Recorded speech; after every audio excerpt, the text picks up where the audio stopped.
बिस्मिल्लाहिर्रहमानिर्रहीम, अस्सलाम वालेकुम। मेरा नाम डॉक्टर अहमद याद है और आज मैं आपको एक ऐसे खौफ के बारे में बताऊंगा कि दुनिया की बहुत सारी जो ज़बरदस्त अक़वाम जिनको हम समझते हैं कि जिन्होंने मादी तौर पर बहुत ज़्यादा तरक्की की और वो उस खौफ और इस अनजाने जो फ़ियर है उसमें मुब्तला हैं, वो है नंबर 13।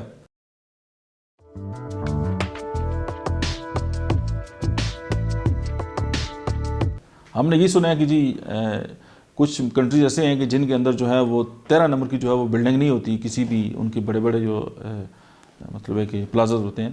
तो बहुत सारे लोग जो हैं वो 13 नंबर का जो खौफ है उसमें मुब्तला होते हैं और उसको कहते हैं ट्रेस्काडेकाफोबिया।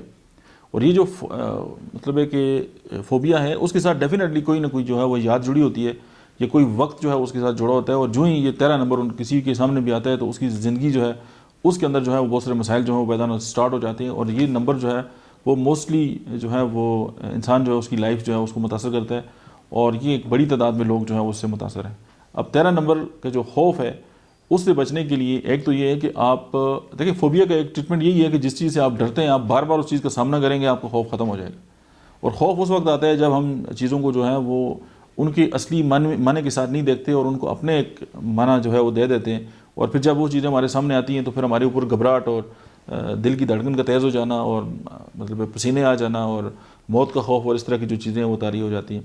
और इस तरह अगर किसी स्पेसिफिक चीज़ से फोबिया हो तो जो एक स्पेसिफिक फोबिया या जनरल एंजाइटी डिसऑर्डर है उसकी जो ट्रीटमेंट है वहाँ पे भी लागू होगी। तो उसमें आप एनाकार्डियम है, एकोनाइट है, आर्सेनिक एल्बम है और इस तरह सफ्लिनियम है, सल्फ़र है, इस तरह की जो अद्वियात हैं उनसे आप हेल्प ले सकते हैं। Thank you very much.